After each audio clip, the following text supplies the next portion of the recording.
Good day, everyone. I want to continue with my campus chats just to keep everybody informed. I know I used to do brown bag lunches.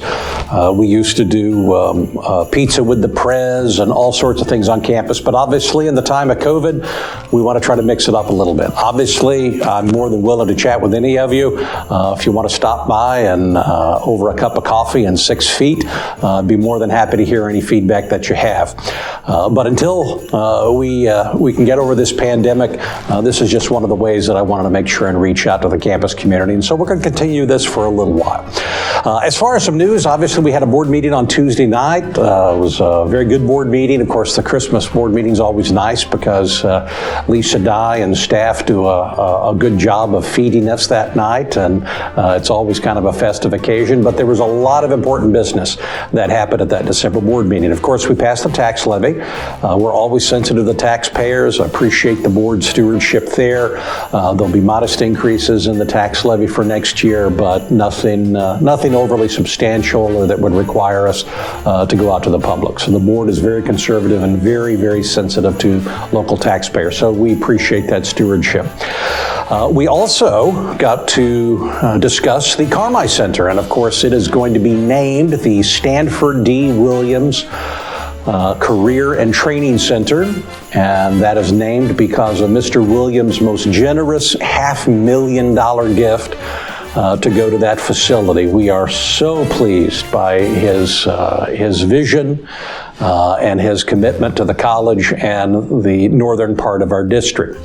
The excitement in Carmi is just unbelievable. We have multiple meetings scheduled, with more scheduled with local and regional industry and what that center can do in terms of producing out good welders, CDL drivers, mechanics, and so many other things. So we're very excited. I think you're going to see some good movement there. We expect to break ground hopefully with a ribbon cutting sometime around mid to late March. Right now the architects are wrapping up things. We'll have to put the project out for bid, get contractor settled, and we're just very, very excited by that. So that was a great discussion with the board.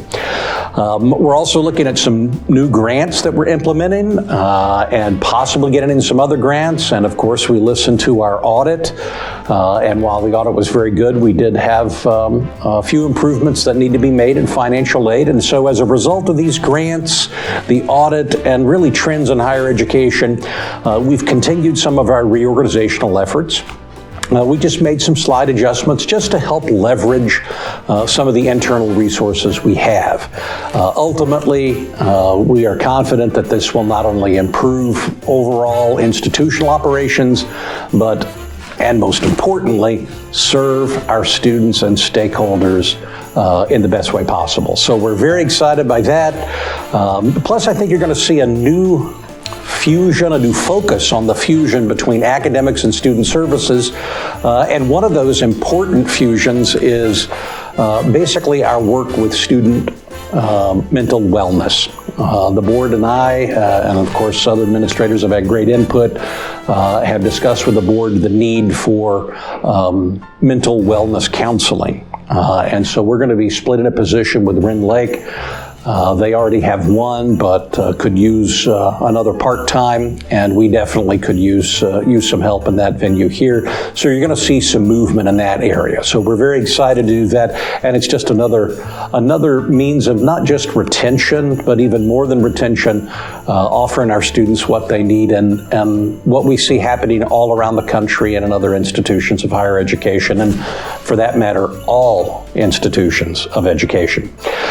I also want to praise everyone for the way we've been able to bounce back from our pretty significant enrollment dip during the COVID peak. We've seen some advancement in dual credit now that folks are back face-to-face. I appreciate that. We're still not quite where we were, but we're moving in the right direction. We've seen some great returns on the extracurricular activities that we've implemented and some of the new initiatives there. We are extremely pleased by that and the success of many of those competitive teams. We've seen new programs flourish with strong numbers. And so we're absolutely excited by the energy and zest that folks have in those new programs. We've begun the second year of our Fresh Start Scholarship. That is basically the 25 and over scholarship that we offer to students who are looking to begin again. And so we're very excited by doing that, and we've applied for another grant that possibly could help that sector of students.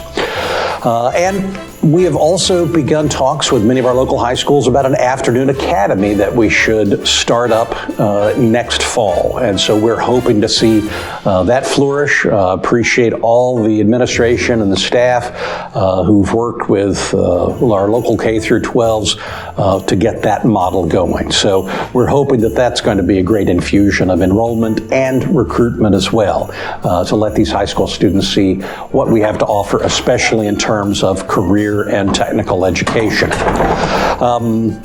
Next, of course, we're constantly trying to take care of cybersecurity, and so the phishing exercises will continue, and we might even have to step those up. 2 colleges just a few weeks ago, one in Illinois, Lewis and Clark, and one out west at Butler Community College, had cyber attacks. We see them every day. We had 2 very suspicious thieves tried to dupe us very recently in both the business office and also in our advancement office, and we thwarted those. So we have to be diligent. Thieves are getting very, very creative. As far as COVID, we'll see what the spring brings. Obviously, Omicron is throwing a wrench into some items, but we are pretty confident that we'll remain face-to-face, but we will roll with the punches and adapt as we need, given the information and mandates that are given to us. And finally, as we get into this holiday season, obviously it's very festive and everybody seems to be very positive. I guess I would like to put out a challenge to everybody to give a gift to all of your friends and colleagues out here. And really, recruiting and retention is all of our jobs. And I would just challenge you to go out and give the gift of bragging on your colleagues and the fine work that they do. You have some wonderful friends here who do great work. And so that's the gift that I would ask you to give them, is positivity. I know my mother always used to tell me as a child that it takes more muscles to frown than it does to smile. And that's a lesson that's kind of stuck with me, and I have to remind myself once in a while of doing that. I would just ask you to give that gift to everyone. And other than that, I hope you all have a happy holiday break as we turn to finals and wrapping up our grades, and can't wait to begin a new semester. Thank you all, and take care.